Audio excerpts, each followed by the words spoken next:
साथ संगत जी, प्यार से कहना धन निरंकार जी। दृष्टि निगाह मिलने के बाद ही हमारी वो यात्रा शुरू होती है और फिर वो जो भक्ति का मार्ग है वो हम उसी के ऊपर चलने का पहला स्टेप ही ये ब्रह्म ज्ञान है कि जो भी हमारे अंदर परमात्मा की जो भी हम विश्वास जहाँ रखते हैं, भक्ति आस्था जहाँ पे रखते हैं, वो सिर्फ ब्रह्म ज्ञान से ही स्टार्ट होता है। फिर हमारा जीवन हर पल एक पूजा बन जाता है। जीता हमारा जितना भी जीवन बीते तो वो ज़िंदगी हमारी अपने आप में ही वो पूजनीय हो जाती है, क्योंकि हम जब हर पल में निरंकार को शामिल करते हैं तो हर पल निरंकार का अगर हमारे अंदर वासा है, हर पल हम शुक्राने में हैं, तो हम खुद ही निरंकार के करीब, तो क्या हम खुद ही निरंकार बन गए। तो ऐसा जब हम करें तो हमारी ज़िंदगी में और भी वो सब सुख के साथ साथ सिर्फ अगर देखा जाए कि ये दुनियावी सुख दुख तो सिर्फ तब तक ही हमारे साथ है जब तक ये शरीर है,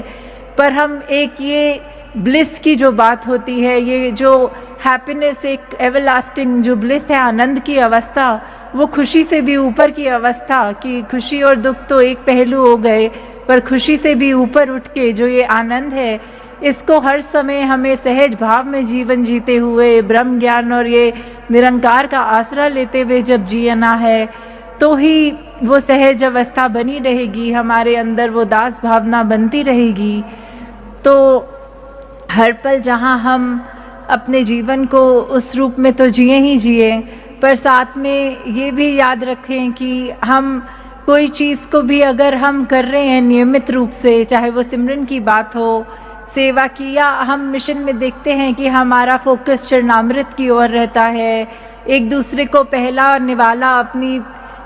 प्लेट का पहला भोग रूप देते हैं, तो वो हमारा सिर्फ तब तक ही हो कि हम लंगर में बैठे हैं तो हमने अपने साथ वाले बैठे महात्मा को भोग लगा दिया, पर ये तो हमारा हमेशा के लिए ये लाइफ का लाइफस्टाइल बन जाना चाहिए। चाहे फिर हमें ये नहीं देखना कि सामने वाला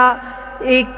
निरंकारी मिशन के अंदर है कि नहीं या कहीं और आस्था रखते हैं, पर वही बात कि हमें सिर्फ अपने नज़रिए पे फोकस करना है, हमें सिर्फ खुद से ये क्लैरिटी रखते हुए कि परमात्मा हर एक में है, तो फिर ऐसे कार्य जब करने हैं तो फिर वो एक रिचुअल नहीं बनते, फिर वो एक सिर्फ ऐसे नहीं बनते कि एक हम ऑटो पायलट में ही करी जा रहे हैं कोई कार्य को, उसके पीछे का भाव भूल गए, या सिर्फ कि एक ये रूटीन बन गई, एक आदत बन गई, तो बस वो चलते चलते हर दिन ऐसा होता है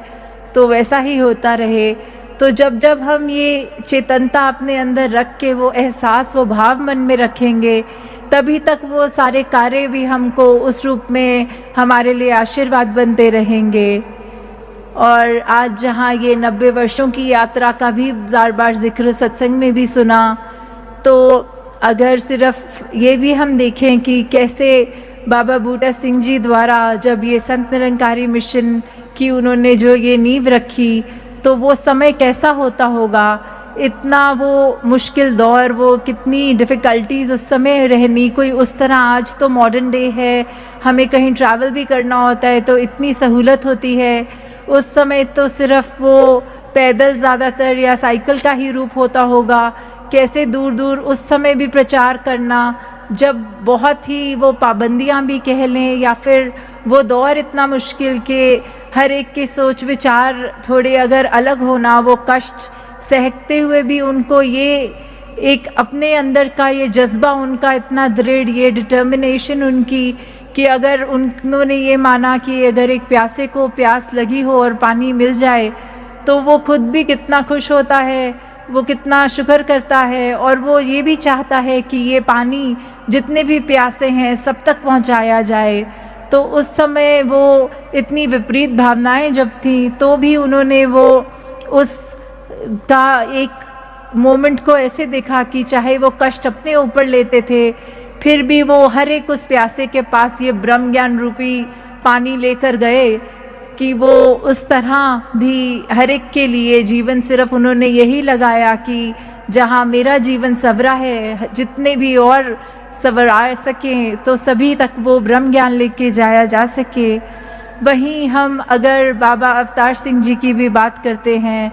तो फिर ये बीड़ा जब उन्होंने उठाया तो जहाँ हमारे पास ये अवतार बानी रूपी तो दात उन्होंने बख्शी, जो हम इतने सरल भाषा में भी हम आज की डेट में भी अगर हम वो पढ़ते हैं सिंपल लगती है कि ये इतनी बेसिक बातें हैं जो हमें अपने जीवन में, चाहे वो ह्यूमन वैल्यूज़ की बात हो,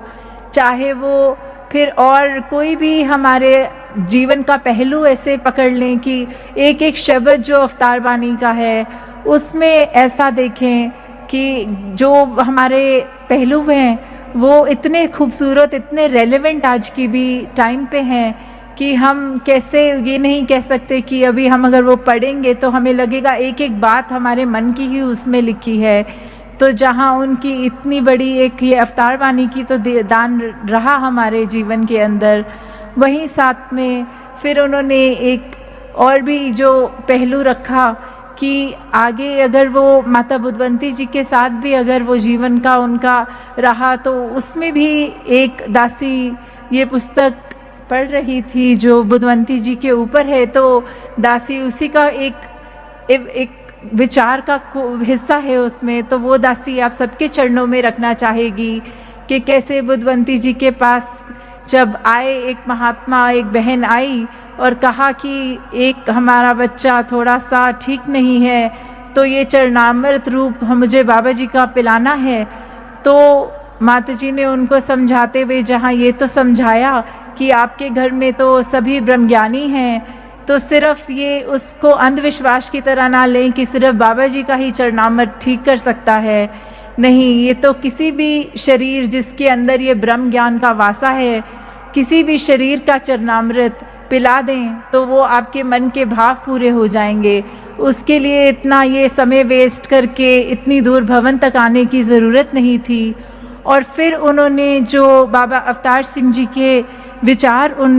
उस बहन तक रखे, वो दासी पढ़ के सुनाना चाहेगी। जिनका गुरु पूरा होता है उनकी संत भी पूरे होते हैं,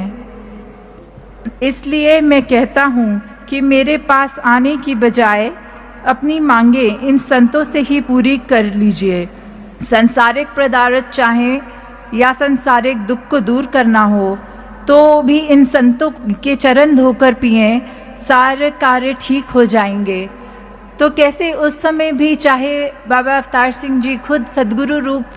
हो के भी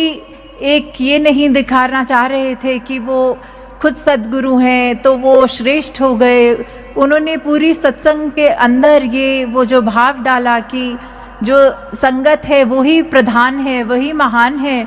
तो उन्होंने अपनी वाली शक्तियाँ भी इस सत्संग के साथ साझी करी। यही कहा कि अगर मेरे शरीर का वो महत्व उतना नहीं है जितना इस सत्संग के एक एक जो भी आते हैं जन उनका है, तो कैसे ये सिर्फ चरणामृत भी बात लें तो सिर्फ श्रद्धा की ही बात है। तो उस ब्रह्म ज्ञानी महात्मा का जब पिला लिया जाए तो भी कार्य उतना ही होना है जितना सद्गुरु के शरीर के चरणों का बना चरणामृत हो। तो जहाँ इतनी बड़ी शिक्षा हमें वहाँ इस घटना से भी मिल रही है।